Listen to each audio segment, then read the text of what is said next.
हर बड़े बिजनेसमैन को टीम बनानी पड़ती है। आज हल्दीराम है, बीकानेर है, तो क्या उसके मेन एम्प्लॉयज ने धंधा कॉपी करके नया हल्दीराम बना लिया, नया बीकानेर बना लिया? नहीं ना। हल्दीराम आज भी चल रहा है, सर्विस इंडस्ट्री के अंदर है और प्रोडक्ट भी बेचता है। तो आप इस चीज़ को समझो, ब्रांड मार्केट के अंदर बिकता है, ना कि बंदा। तो अपने ब्रांड बनाओ, ट्रेडमार्क को मल्टीपल क्लासेस में लो, कॉपीराइट को मल्टीपल क्लासेस में लो और पेटेंट कराओ आपके यूनिक प्रोसेस का। इन चीज़ों का आप ध्यान रखना। नमस्कार दोस्तों, सोनिस विजन में आपका स्वागत है। आप में से बहुत सारे लोगों ने क्वेश्चन पूछा था कि हमारा बिजनेस ग्रो नहीं हो रहा है, तो ग्रोथ के लिए 100x स्ट्रेटेजीज बताइए। देखिए, सेक्शन 1 पे पहले मैं आपसे बात करता हूं। अगर आपका बिजनेस ग्रो नहीं हो रहा है ना, तो उसका सबसे बड़ा रीजन ये होता है कि आप लोग ओनर ऑपरेटर मोड खेल रहे हो। मतलब सब कुछ आप खुद ही कर रहे हो, आप ऑन द बिजनेस हो, इन द बिजनेस नहीं हो। इस चीज़ का ध्यान रखना। अब देखो, आपको क्या करना है। अगर आप बहुत ज़्यादा डीपली घुस के बिजनेस को ऑपरेट करोगे ना, तो आप बर्ड व्यू की तरह बिजनेस को देख नहीं पाओगे। एग्जीक्यूट कैसे करना है, स्केल कैसे करना है, हर क्लाइंट आप पे डिपेंडेंट है, हर सोल्यूशन के लिए टीम आप पे डिपेंडेंट है, ऑपरेशन आपके बिना नहीं चल पा रहा है। तो ऐसे धंधे कभी ग्रो नहीं होते हैं। इसके लिए आपको स्केलेबल बिजनेस मॉडल तैयार करना है। आप देखो, प्रोडक्ट इंडस्ट्री में इजी होता है। प्रोडक्ट तैयार कर दिया, शैम्पू बना दिया, बॉटल्स बना दी आपने, परफ्यूम बना दिया आपने, लैपटॉप बना दिया, मोबाइल बना दिया, उसके बाद उसको बेचना है। सर्विस इंडस्ट्री के अंदर आपको क्या करना पड़ेगा, स्केलेबल ऑफर लेकर आना पड़ेगा। अगर आपका बिजनेस के अंदर स्केलेबल ऑफर नहीं है, स्केलेबल चीजें नहीं है, सर्विस इंडस्ट्री के अंदर हर बार कस्टम चीज की जरूरत पड़ती है, तो आपकी कॉस्टिंग लेयर ऐड हो जाएगी उस चीज के अंदर। इस चीज का ध्यान रखना। सोल्यूशन क्या है, 80% सर्विस को फिक्स कॉस्ट के ऊपर लेके जाओ। मतलब फिक्स प्राइस है, फिक्स पैकेज है, फिक्स डिलीवरी है। इन तीनों चीज़ों को फिक्स करो, तब जाके आप उसको स्केल कर सकते हो। अब देखो, मार्केटिंग जो है ना, वो रैंडम होती है। अब क्या आप लोग सोचते हो कि जो मार्केटिंग है, हम उसको है ना एक इंजीनियरिंग बना देंगे, एक प्रोसेस बना देंगे। प्रोसेस बनता है, बट मार्केटर को बैठ के दिमाग लगाना पड़ता है कि उसको कैसे लीड्स लेकर आनी है, पेड से कितनी आ रही है, ऑर्गेनिक कितनी आ रही है, कंपनी का ब्रांड वैल्यू मार्केट के अंदर सही जा रहा है नहीं जा रहा है। तो ये सबसे बड़ी चीज़ होती है। फिर चौथी चीज़, अगर आपको धंधा स्केल करना है ना, तो आपको आईपी चाहिए और टीम चाहिए। आईपी क्या होती है, इंटेलेक्चुअल प्रॉपर्टी। देखो, लोग आज के टाइम में ब्रांड खरीदते हैं। काफ़ी सारे लोग मेरे से पूछते हैं, सर मैं टीम बनाऊंगा, टीम ने कॉपी कर लिया तो?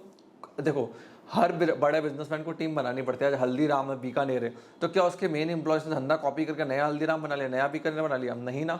हल्दीराम आज भी चल रहा है, सर्विस इंडस्ट्री के अंदर है और प्रोडक्ट भी बेचता है। तो आप इस चीज़ को समझो, ब्रांड मार्केट के अंदर बिकता है, ना कि बंदा। तो अपने ब्रांड बनाओ, ट्रेडमार्क को मल्टीपल क्लासेस में लो, कॉपीराइट को मल्टीपल क्लासेस में लो और पेटेंट कराओ आपके यूनिक प्रोसेस का। इन चीज़ों का आप ध्यान रखना, तब जाके आप धंधे के अंदर आईपी बना पाओगे। और ट्रेडमार्क लो तो वर्ड मार्क लेना, इसको भी अच्छे से ध्यान करके लिख के रख लो। अब आप डिजाइनिंग कर रहे हो, लेबलिंग का काम कर रहे हो आपके प्रोडक्ट में। जैसे परफ्यूम की बॉटल है, उस पर लेबलिंग होती है, शैम्पू की बॉटल है, उस पर लेबलिंग होती है, तो उसका टीएमसी सर्टिफिकेट आता है। ये मैं थोड़ा आपको आइडिया दे रहा हूँ।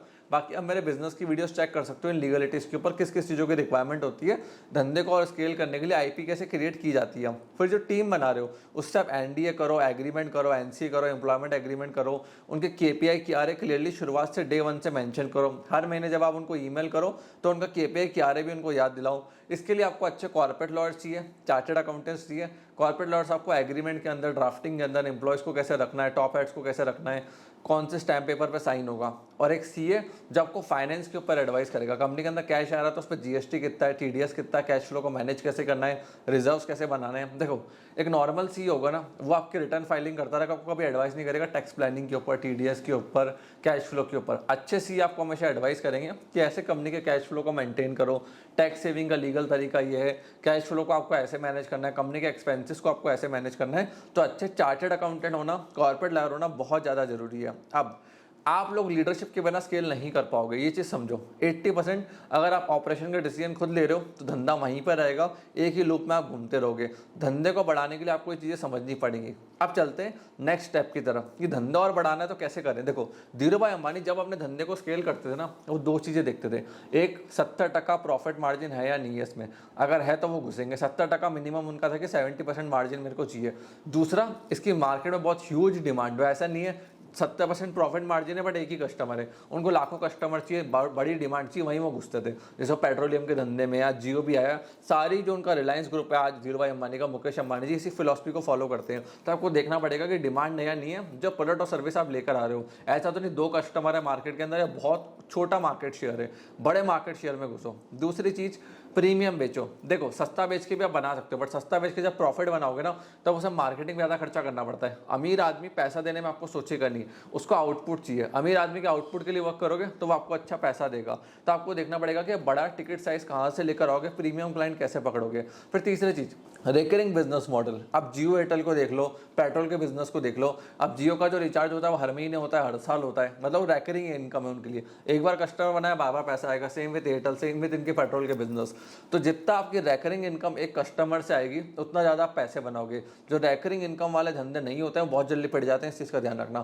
फिर आता है सिस्टम प्लस टीम। मतलब आपने एक सिस्टम तैयार करा, टीम को तैयार करा, उनको डेलीगेट करा, फिर उस प्रोसेस को छोड़ दिया और नए प्रोसेस बनाने के ऊपर आप चले गए। वापस समझो, एक टीम तैयार करा, प्रोसेस तैयार करा, टीम को डेलीगेट करा, फिर आपने एक नया प्रोसेस बनाना चालू कर दिया। उसी से आप स्केल अप कर पाओगे, आगे बढ़ पाओगे। अगर आपका धंधा डेलीगेट नहीं हो सकता, आप टीम बनाना नहीं जानते हो, तो आप कभी स्केल अप नहीं कर पाओगे। क्यों? क्योंकि आप एक ही चीज़ को बार बार लूप के ऊपर रिपीट करते जाओगे और वो जब बड़ी होगी तो आप बड़े होंगे। आप मल्टीपल धंधे की तरफ नहीं जा पाओगे, एक ही बिजनेस के अंदर मल्टीपल रेवेन्यू स्ट्रीम खड़ी नहीं कर पाओगे। तो फ्रेंड्स, ये सारी चीज़ें बहुत ज़्यादा जरूरी है अगर आपको धंधे को स्केल करना है, ग्रोथ करना है और 100x लेवल के ऊपर लेके जाना है। सो फ्रेंड्स, मैं आपसे आशा करता हूँ ये वीडियो आपको पसंद आई होगी।